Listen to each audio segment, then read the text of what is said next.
साथियों नमस्कार। मैं अशोक कुमार गुप्ता, विद्युत पेंशनर्स हितरक्षक संघ का प्रदेश अध्यक्ष, आपके सामने एक बार फिर कुछ बातें लेकर उपस्थित हूँ। साथियों, लगातार पेंशनर्स के ऊपर कुठाराघात किया जा रहा है। सरकार और विद्युत कंपनियां पेंशनर्स के साथ सह और मात का खेल खेल रही हैं और निरंतर करामात दिखा रही हैं। मैंने अभी कुछ दिन पहले आपके सामने वीडियो डाला था और कुछ महत्वपूर्ण मुद्दों पर चर्चा भी की थी। इसी सिलसिले में कुछ ऐसी बातें फिर अभी 1-2 महीने में घटित हुई हैं कि मुझे फिर आपके सामने उपस्थित होकर अपनी बातें रखना पड़ रहा है। व्हाट्सएप पे हम लोग चर्चा करते रहते हैं, लेकिन व्हाट्सएप पर इतना विस्तार से लिखना या समझाना या जानकारी देना मेरे लिए संभव नहीं हो पाता। तो मैं ये अच्छा समझता हूँ कि वीडियो के माध्यम से आपसे रूबरू चर्चा कर ली जाए और आपको समय समय पर पेंशनर्स के साथ में जो अनाचार कहना चाहिए, अत्याचार कहना चाहिए, शासन और विद्युत कंपनियों द्वारा लगातार किया जा रहा है, उससे आपको सचेत भी किया जाए और क्या किया जा सकता है इस संबंध में आपको बताया भी जाए। अभी आपने देखा होगा कि पेंशन का मुद्दा तो चलिए अभी ठीक है कि पेंशन अपने को हर महीने मिल जा रही है, इसलिए अभी अब पेंशन की चिंता थोड़ी सी कम हो गई है और हम अपने सबसे महत्वपूर्ण मुद्दे को भूल चुके हैं। लगभग सभी संगठनों की बात कर रहा हूँ कि भाई पेंशनर्स का ट्रेजरी से पेमेंट किया जाए और सार्स की गारंटी दी जाए। तो ये मुख्य मुद्दा थोड़ा सा पीछे चला गया है। अब ये चुनाव हो जाते हैं, इसके बाद देखा जाता है कि हम तो इसकी मांग पे डटे हुए हैं, बाकी अन्य संगठन और बाकी जो हमारे अन्य संगठनों के नेता हैं, पदाधिकारी हैं, वे इस पे कितना जोर देते हैं। इसके अलावा आप देख रहे हैं कि डीए पर भी अपना डीआर कहते हैं पेंशनर्स के लिए, तो इस पर भी लगातार अपना साल भर का 6-6 महीने का एरियर्स, खासकर कोरोना के पीरियड के बाद और कोरोना का पीरियड जब से लगा था तब से सरकार और विद्युत कंपनियां हमारे पैसे को मतलब कहा जाए शुद्ध हिंदी में कि खा रही हैं या पचा रही हैं। क्योंकि विद्युत का जैसे सबको मालूम है कि टैरिफ में जोड़ के एडवांस में उपभोक्ताओं से डीआर का एक अनुमानित जो एक परसेंटेज के हिसाब से एक उसमें कहना चाहिए जो एक प्रोविज़न किया जाता है, वो पैसा उपभोक्ताओं से तो वसूल कर रही हैं विद्युत कंपनियां, लेकिन हमको भुगतान नहीं कर रही हैं। हमने इस संबंध में बहुत से कोशिश भी की, विद्युत नियामक आयोग में केस भी लगाया, लेकिन विद्युत नियामक आयोग भी इसमें कोई स्पष्ट उन्होंने आदेश नहीं दिया है।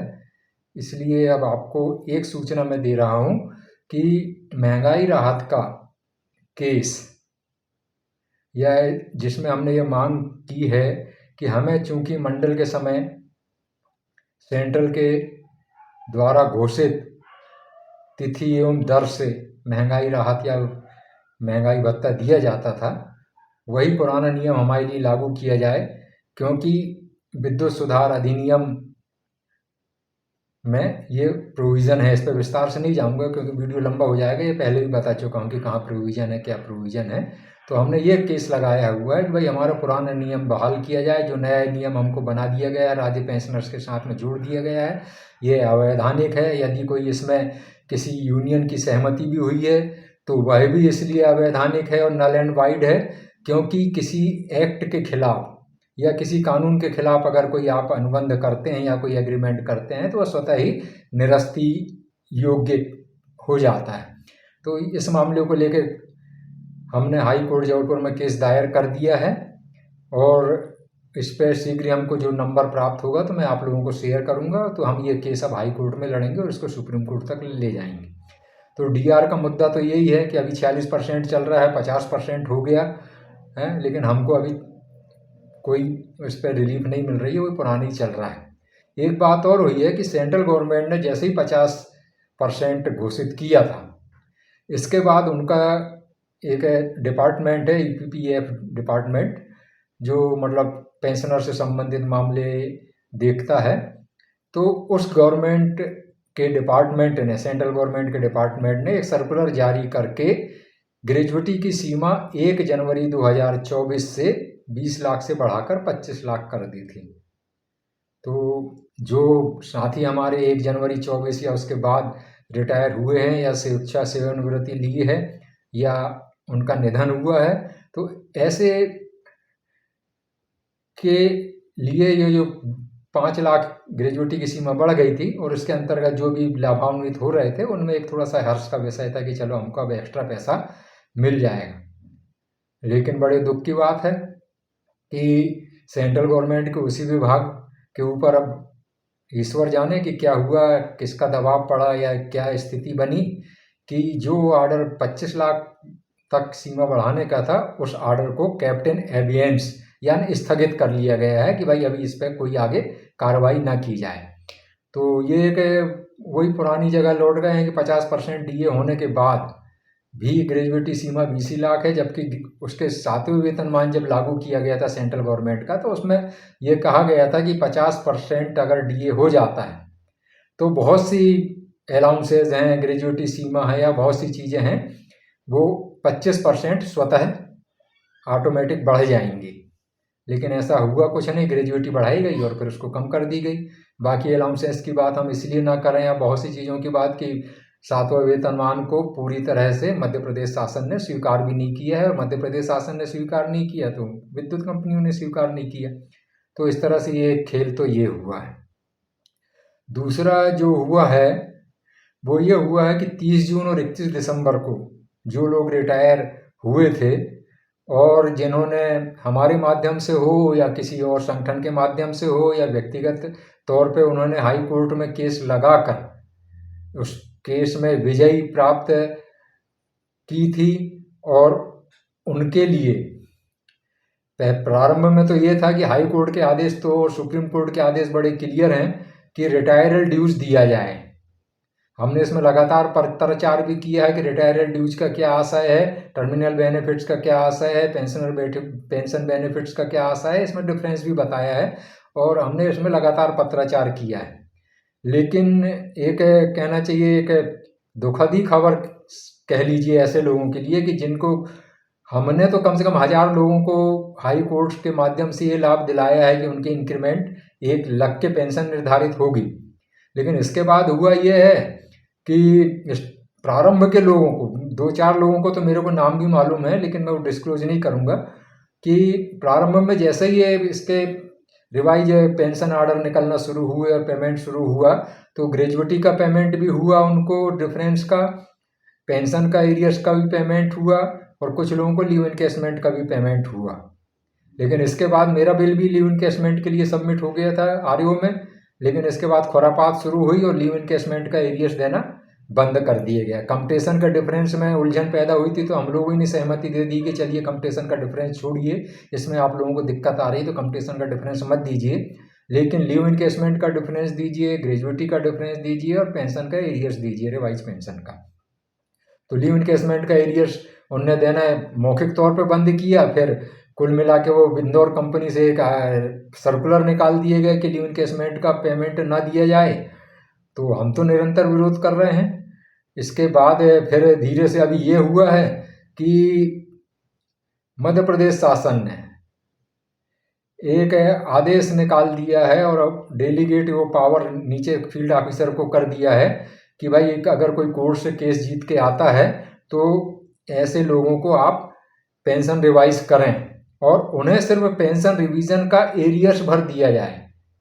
इसका मतलब ये हुआ कि ना उन्हें ग्रेजुएटी का डिफरेंस का एरियर्स दिया जाए, ना उनको लीव इनकेसमेंट का एरियर्स दिया जाए या कोई एरियर्स और बनता है तो उनको ना दिया जाए। कुल मिला के सीधा सीधा उन्होंने सर्कुलर निकाला और जब विभाग ने विद्युत कंपनियों को भेज दिया, विद्युत कंपनियों ने भी इस आदेश को लपक लिया।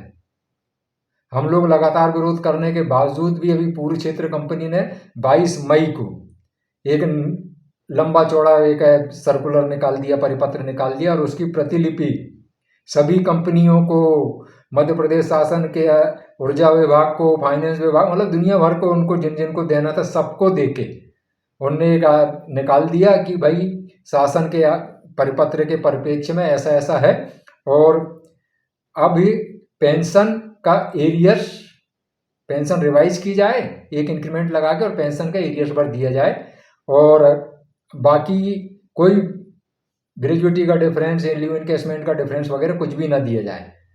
इसमें एक चीज़ और हुई है कि इसमें यह भी लिख दिया गया है कि जिन लोगों को ग्रेजुइटी का डिफरेंस मिला है या लीव इनकेसमेंट का डिफरेंस मिला है, कोई अन्य सेवांत लाभ मिले हैं, तो उनसे रिकवरी कर ली जाए और वसूली कर ली जाए। आप देखिए कि विद्युत कंपनियां और मध्य प्रदेश शासन सुप्रीम कोर्ट और हाई कोर्ट से भी ऊपर हो गए हैं। इनको ना सुप्रीम कोर्ट का डर है ना हाई कोर्ट का डर है। मैं 20 लेटर इंदौर कंपनी को लिख चुका हूं कि भाई विद्युत पेंशनर हितरक्षक संघ ने जो आपके विरुद्ध हाई कोर्ट में मामला दायर करके इंदौर कंपनियों से संबंधित पेंशनरों के लिए 30 जून या 31 दिसंबर को इंक्रीमेंट देने और सेवांत लाभ देने का जो कोर्ट केस किए हैं, उनकी लिस्ट और आपकी सर्टिफाइड कॉपी आपको भेज दी गई है, तो आप इन लोगों को इसका लाभ दीजिए। लेकिन उनके सीएमडी को, उनके सीएचआर को और भी कई लोगों को, उनके सीएफओ को 20 लेटर लिख चुके हैं, लेकिन उनकी तरफ से राइटिंग में विद्युत हितरक्षक संघ को कोई जवाब नहीं दिया जा रहा। लेकिन जो संबंधित 10-11 लोग हैं इंदौर कंपनी के, उनको लिख के दिया जा रहा है कि चूंकि आप स्वयं पिटिशनर नहीं हैं, इसलिए आपको इसका लाभ नहीं दिया जाएगा। जबकि इसी तरह के आदेशों में बाकी विद्युत कंपनियां सबको लाभ दे रही हैं। और तो इस तरह की धांधली चल रही है पावर मैनेजमेंट कंपनी के एक कहना चाहिए नॉलेज में भी। हमने इंदौर कंपनी की धांधली लाई कि इंदौर कंपनी इस तरह से मतलब हाई कोर्ट का भी अवमानना कर रही है, सुप्रीम कोर्ट की भी अवमानना कर रही है, और आप होल्डिंग कंपनी है तो इंदौर कंपनी को उचित निर्देश दें। तो होल्डिंग कंपनी भी अपना आराम से मतलब कोई निर्देश नहीं दे रहे हैं, वो ठीक है, इंदौर कंपनी अपना मनमानी कर रही है। तो स्थिति ये बन गई है कि इस तरह से सुप्रीम कोर्ट और हाई कोर्ट का कंटेम्प्ट किया जा रहा है लगातार। हम इनको पत्राचार लगातार लिख रहे हैं, लेकिन इसके बाद भी इन्होंने जानबूझ के जो रिटायरल बेनिफिट्स जो कहलाते हैं उसमें कटौती करने का ये परिपत्र निकाल दिया है। और जो लाभार्थी हैं, हमने विद्युत पेंशनर हितरक्षक संघ ने जिनके ओर से केस लगाया था, उन लोगों को इंदौर कंपनी लाभ नहीं दे रही है, दूसरे भी कंपनियां अड़ंगे लगा रही है। एक चीज़ और मैं बताऊं कि एक हमारे स्वयंभू बहुत बड़े अधिकारी हैं सारणी के, नाम नहीं लूंगा उनका, ज्वाइंट डायरेक्टर है फाइनेंस, यानी ऐसी लेवल के आदमी हैं। उनने एक नया मतलब दिमाग लगाया, मतलब आप कह लो कि यार तुम अच्छी पोस्ट पे बैठे हो, तुम्हारा बढ़िया मलाई रबड़ी मलाई चल रही है अपनी पोस्ट पे आपकी है, तुम बूढ़े पेंशनरों पे ही अपने कहना चाहिए ये दिमाग ज़्यादा लगा के अपनी जो कहना चाहिए आपत्तियां लगाने की एक विशेषज्ञता है, ये हम लोगों पे क्यों आजमा रहे हो? जनरेशन के जो लोगों के प्रति हमने केस लगाया और उनको सर्टिफाइड वगैरह कॉपी भेजी, और जनरेशन कंपनी के एमडी ऑफिस से, सीएचआर ऑफिस से, उनके सी ऑफिस से, उनके सबके आदेश हो चुके, और सिर्फ अब आरओ को पहुंचाया गया कि भाई इस आदेश के अंतर्गत हमने इंक्रीमेंट स्वीकृत कर दिया है, अब इनको आप आगे कार्रवाई करो। तो उन स्वयंभू जो ऑफिसर हैं सुप्रीम कोर्ट और हाई कोर्ट से ज़्यादा अपने आप को समझने वाले, उनने ये लेटर लिख दिया, हमको भी लिख दिया और लोगों को भी लिख दिया कि भाई आप ये सर्टिफिकेट लाओ कि आप विद्युत पेंशनर हितरक्षक संघ के पिछले 5 साल से सदस्य हो, और इस प्रमाण पत्र में अध्यक्ष के और सचिव के साइन होने चाहिए, एक फॉर्मेट भी दे दिया। मतलब आप हाई कोर्ट ने वो चीज नहीं मांगी, हाई कोर्ट ने कंसीडर किया कि विद्युत पेंशनर हितरक्षक संघ एक प्रादेशिक स्तर का संगठन है, वो अपने सदस्यों के लिए कोर्ट केस लगाने के लिए सक्षम है। उन्हें पूरी परीक्षा करने के बाद 6, 7, 8 आदेश लगातार विद्युत पेंशनर हितरक्षक संघ के फेवर में निकाले हैं। आपके सीएमडी ऑफिस ने जनरेशन के, आपके सीएचआर ने, आपके सी ऑफिस में जो ईडी वगैरह हैं या जनरेशन के और भी जो क्षेत्रीय सी हैं, ईडी हैं, इन लोगों ने आदेश निकाले। उनको एक मतलब ज्वाइंट डायरेक्टर चैलेंज कर रहा है, उनके विवेक पे प्रश्न चिन्ह लगा रहा है, हाई कोर्ट और सुप्रीम कोर्ट को चैलेंज कर रहा है कि जो चीज़ इन लोगों ने नहीं मांगी वो एक ज्वाइंट डायरेक्टर मांग रहा है। तो इस तरह से हरकतें की जा रही। मेरा आपके वीडियो के माध्यम से इन सब चीज़ बातें बताने का मतलब ये है कि अपनी निष्क्रियता या अपने में एकता की कमी या अन्य संगठनों की, हम तो जितनी भाई कुव्वत है हमारी, जितनी हमारी हैसियत है, या कह लो जितनी हमसे करते बनता उतने तो हम लोग कर रहे हैं, और लगातार कोर्ट केस भी हम लगा के बदनाम हो रहे हैं कि भाई हमारी छवि ऐसी बना दी गई है कि यार ये विद्युत हितरक्षक संघ का तो एक ही काम है, कोर्ट में जाता है, दुनिया भर के पत्राचार करता है और हम लोगों के पीछे पड़ा रहता है। शासन के विरोधी है, विद्युत कंपनियां विरोधी है, ये ऐसा विरोध, मतलब कुल मिला के इमेज हमारी खराब की जा रही है।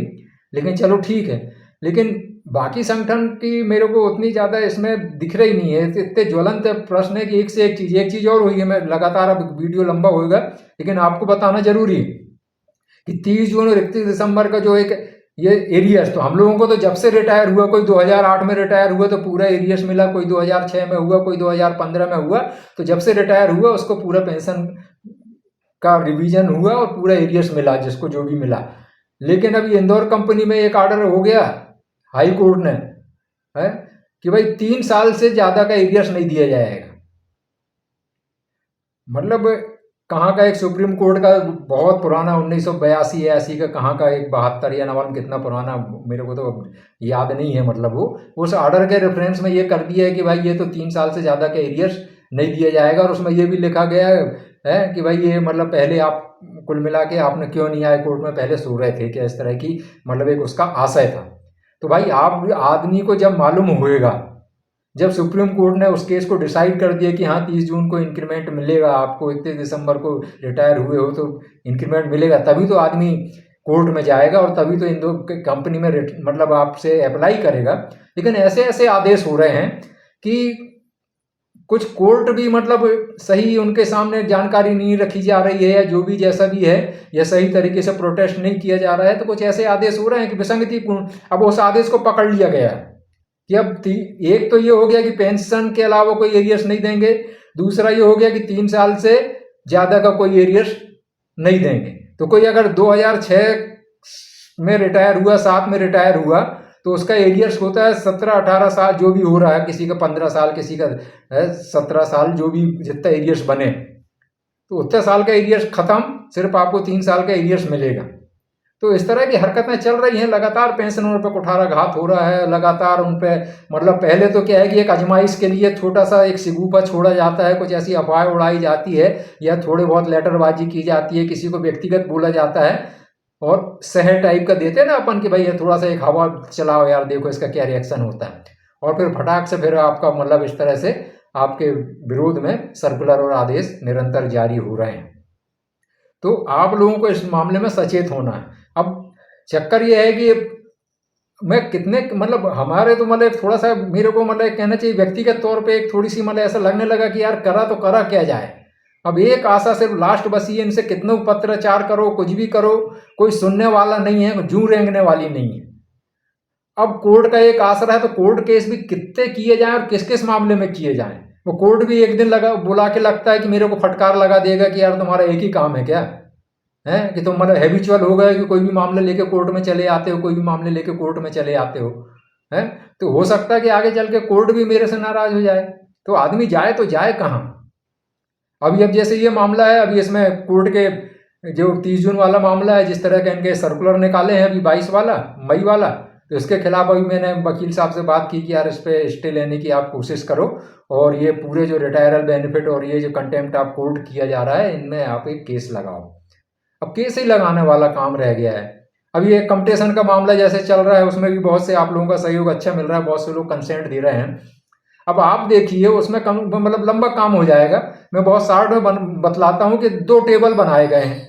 एक टेबल में 4.75% का आपका ब्याज लगा के एक टेबल बनाया था, और उसमें फैक्टर मल्टीप्लाइंग फैक्टर लेके थे। एक दूसरा टेबल 1-1-6 से बना दिया गया, जिसमें 4.75% की जगह 8% यानी 8% ब्याज कैलकुलेट लगा के और उसको टेबल लागू कर दिए गए 1-1-2006 से, और उसका मल्टीप्लाइंग फैक्टर भी बदल गया, और आपकी रिकवरी जो पहले 70 साल की एज तक निकाली गई थी, फिर 75 साल की एज तक सर्कुलर के हिसाब से निकाला गया था, और फिर आपकी आयु खत्म करके सिर्फ ये कर दिया गया है कि आप कितने आयु हो इससे कोई मतलब नहीं, आपने जब से कंपटीशन लिया जब से 15 साल तक आपकी रिकवरी होगी।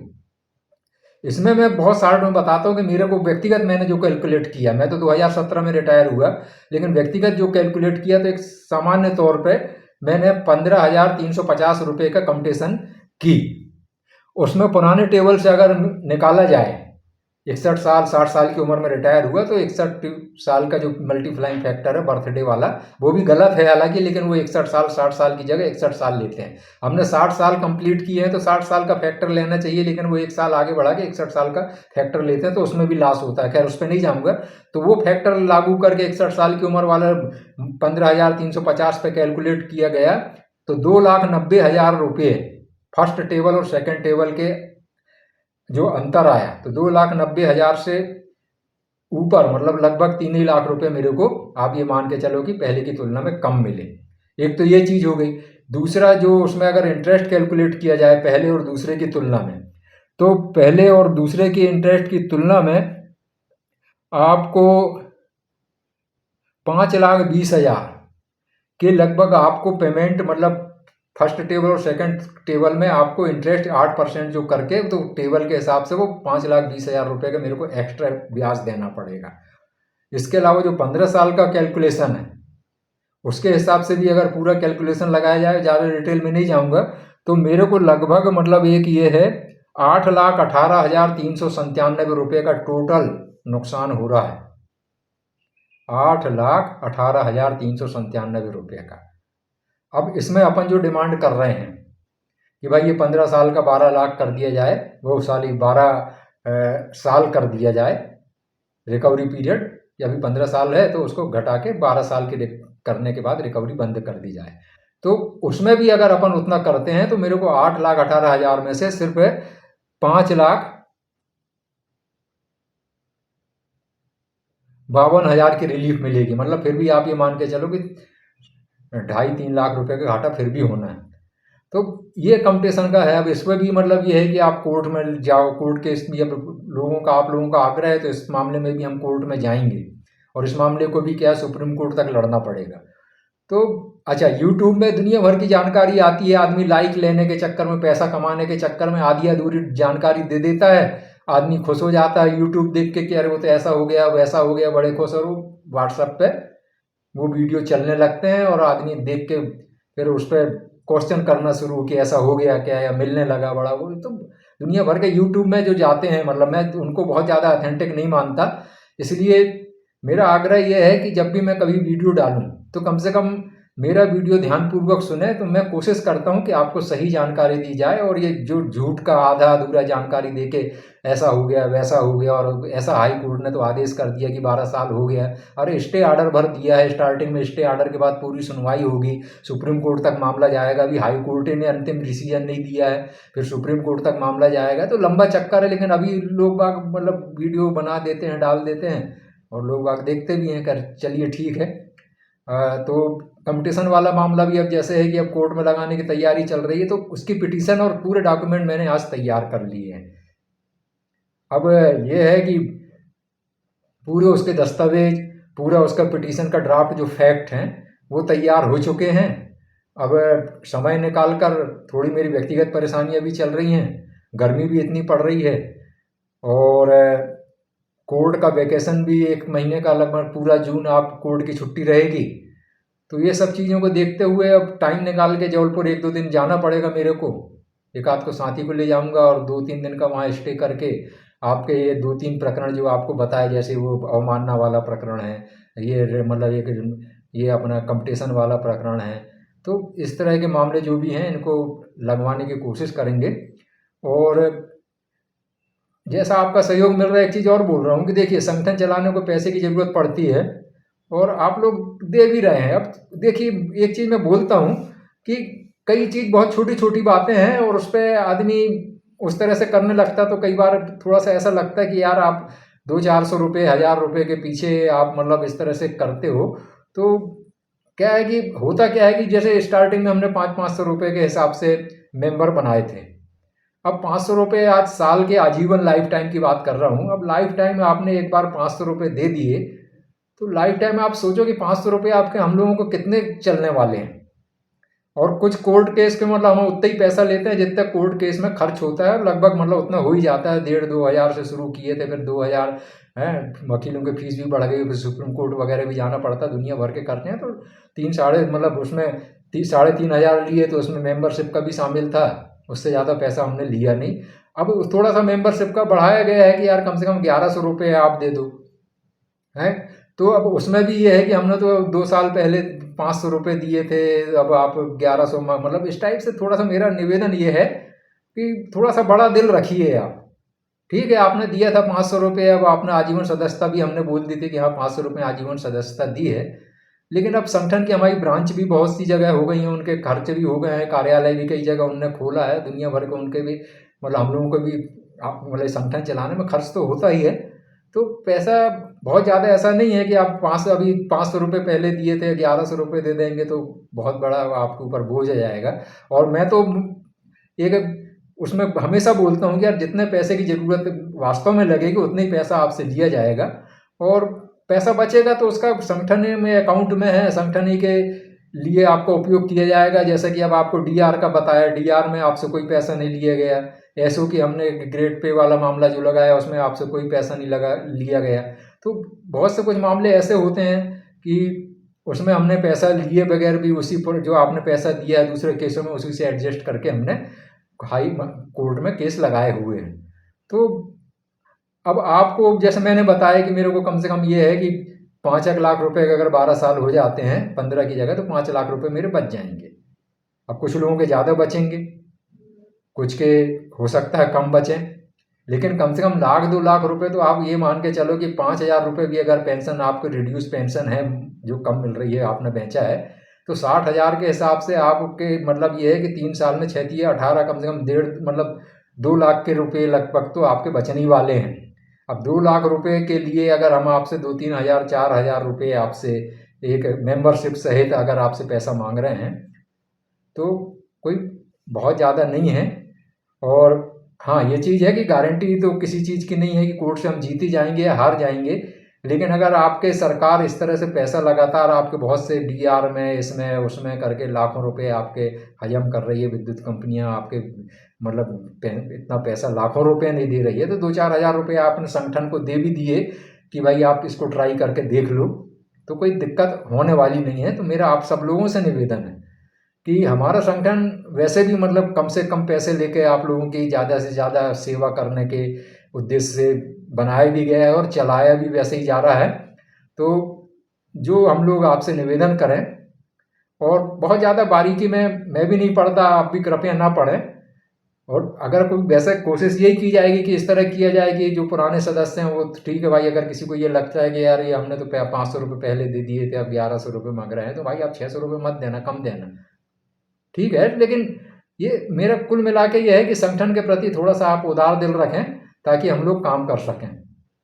बहुत ज़्यादा समय आपका लूँगा नहीं, और ये कंपटीशन का जैसे मैंने बताया कि शीघ्र ही एक राशि निर्धारित की जाएगी, जो बहुत ज़्यादा तो होगी नहीं, वही लगभग 3,000 के आसपास होगी मेंबरशिप के अलावा, या जो भी अभी हम डिसीजन करेंगे। मैं कुछ लोग हमारे जो है हमारी प्रांतीय कार्यकारिणी के या शाखाओं के जो लोग पदाधिकारी मुख्य, उन लोगों से चर्चा करके एक आपके सामने शीघ्र ही एक मतलब हम एक रखेंगे कि इतना पैसा आप जमा करिए इस अकाउंट में, और तो आप कृपया मतलब अपना उतना पैसा जमा करके कंट्रीब्यूशन कर दीजिएगा। तो आपका एक जो कंट्रीब्यूशन आएगा उस आधार पे हम लोग, और जो नाम है तो उस आधार पे हम लोग हाई कोर्ट में केस, मेरे ख्याल से जून तक तो अब कोर्ट बंद ही है, और जून तक का आपसे पैसा भी अंतिम 30 जून तक या उसके आसपास तक तो यही में इंफॉर्मेशन कलेक्ट करना, आपसे पैसा कलेक्ट करना, ये कर लेंगे हम।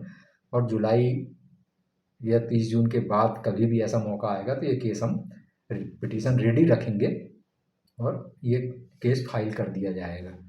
तो देखते हैं फिर उसमें इन केसों में जो हम लगा रहे हैं हाई कोर्ट में, इसमें कितनी सफलता मिलती है। लेकिन एक चीज़ मैं फिर मतलब ये वीडियो ख़त्म करते करते आप लोगों से बोलना चाहता हूँ कि थोड़ी सी जागृति बनाइए। थोड़ा सा आप लोग मतलब ये है कि क्या हो रहा है कि आपने 2-2 इलेक्शन, मैं बोलना नहीं चाह रहा लेकिन फिर भी एक थोड़ा सा हिंट तो आपको देना ही पड़ेगा कि आपने विधानसभा में वोट किया, आपने लोकसभा में वोट अभी कर दिया, तो अपने वोट की कीमत पहचानिए। आप जिसको अपने कंधे पे बिठाल रहे हैं वही आपका गला काट रहा है। तो आप बाकी बहुत से मतलब कहना चाहिए तबके हैं या समूह है या ग्रुप है, जाति कह लो या और भी बहुत सा वर्ग कह लो, इन लोगों ने अपने एक वोट बैंक बनाया है और उस वोट बैंक के दबाव में सरकार उनको बहुत सी फैसिलिटी दे रही है। लेकिन पेंशनर, विद्युत पेंशनर हैं, राज्य पेंशनर हैं, आपसे ही मैं खींचतान करना कुछ नहीं है। बस आप देखो कोई सी आप एक उपलब्धि में, मतलब हमारे संगठन सहित आप भी ले लो कि हम भी उसी में शामिल हैं, कोई बड़े खा तुर्रम खां हम हैं नहीं, कि कौन सा संगठन ने क्या दिलाया आपको 3 साल में। आप बता दो कि कोई संगठन छाती ठोक के ये बोल दे कि हमने ये दिलाया। आपके साथ में निरंतर कुठाराघात किया जा रहा है, निरंतर आपकी जो अधिकार हैं कम किए जा रहे हैं, आपके जो आर्थिक लाभ है वो कम किए जा रहे हैं। सब संगठन अपने आपस में, मतलब पुराने संगठन, अभी वो कर्मचारी संगठन आपने पढ़ा भी होगा कि 3 प्रमुख कर्मचारी संगठनों का रजिस्ट्रेशन रद्द कर दिया गया। मतलब आप सोच लो जो 30-40 साल 50 साल से संगठन चला रहे हैं, उनके रजिस्ट्रेशन सरकार निरस्त कर देती। पूरे कर्मचारी जगत में, पेंशनर जगत में कोई विशेष हलचल नहीं हो रही।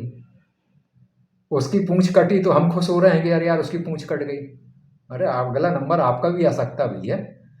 अभी वो पुराने पेंशनर का, राज्य पेंशनर का जो था, उनके रजिस्ट्रेशन भी कैंसिल हो गया था। एक ही रजिस्ट्रेशन में 3-3 4-4 संगठन चल रहे थे, उन्होंने एक दूसरे की टांग खिंचाई की तो रजिस्ट्रेशन कैंसिल हो गया। तो 3-4 संगठन नए रजिस्ट्रेशन करा लिए हैं।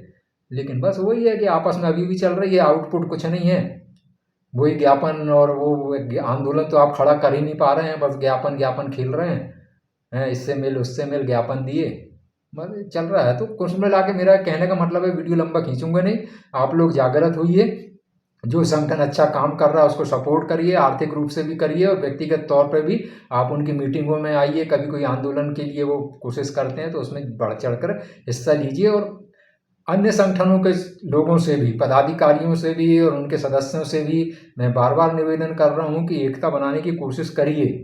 कुछ मुद्दों पे आप देखिए कि बड़ी बड़ी पार्टियां, मतलब जो लोकसभा चुनाव लड़ रही हैं, विधानसभा चुनाव लड़ती हैं, एक दूसरे के लिए ना मालूम पूरे साल भर, मतलब ना मालूम क्या क्या बोलती हैं। वो भी चुनाव के मौसम में जब उनकी ज़रूरत पड़ती है तो कुछ मुद्दों पे एक होकर चुनाव लड़ते हैं और सफलता हासिल करते हैं। तो भाई कुछ मुद्दों पे आप लोग एक हो जाओ। और जो मैं तो अब तो और भी सरेंडर कर दिया हूँ। पहले तो थोड़ा सा ये था कि यार हमारे संगठन को भी बराबर का मौका दिया जाए और एक आध पोस्ट बराबर की दी जाए, उस समय एक था। लेकिन अब तो मैं ये कहता हूँ भैया हमको कोई पोस्ट मत दो, कुछ मत करो, लेकिन आप लोग एक हो जाओ और हमको भी अगर शामिल करना चाहो तो हमको भी साथ ले लो। हम भरपूर आपका सहयोग करेंगे, हर तरह से सहयोग करेंगे, हमें कोई पोस्ट पद कुछ नहीं चाहिए। लेकिन बस एकता बनाओ, सब विद्युत पेंशनर्स एकता बनाएं और कुछ मुद्दे डिसाइड करें।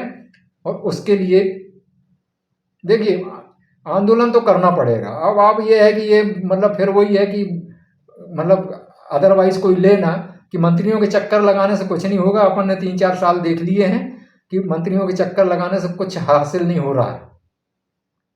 तो अब कोशिश यही है कि अगर आपको कुछ हासिल नहीं हो रहा है, हाथ जोड़ने से मतलब कहना चाहिए बिल्कुल आप उनके मतलब पूरी तरह से समर्थन में उतर आने के बाद भी उनके पूरी तरह से अपन मतलब कहना चाहिए कोई विरोध नहीं कर रहे हैं उनसे, मतलब लगातार अपन उनसे मिल रहे हैं और मतलब उनसे सहयोग ही कर रहे हैं। इसके बाद भी अगर कुछ हासिल नहीं हो रहा है आपको तो आंदोलन करके देखो।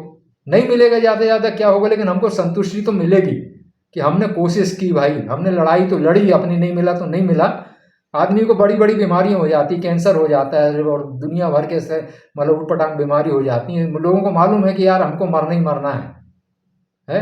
लेकिन आदमी अंतिम दर्द तक उस बीमारी से संघर्ष करता है, अपनी दवाइयाँ कराता है, ऑपरेशन कराता है दुनिया भर का। उसके परिवार वाले आखिरी दम तक उसको मतलब कोशिश करते हैं कि यार ये ठीक हो जाए, ठीक हो जाए, ठीक हो जाए। तो ये बीमारी हमको भी लगी हुई है जो इस तरह से चल रहा है शासन और विद्युत कंपनियों को लगातार हमारे ऊपर जो एक कहना चाहिए हक मारा जा रहा है, हमारे ऊपर निरंतर एक अत्याचार और कहना चाहिए जो कुठाराघात चल रहा है। तो कोशिश तो करिए, आप आंदोलन तो करिए। तो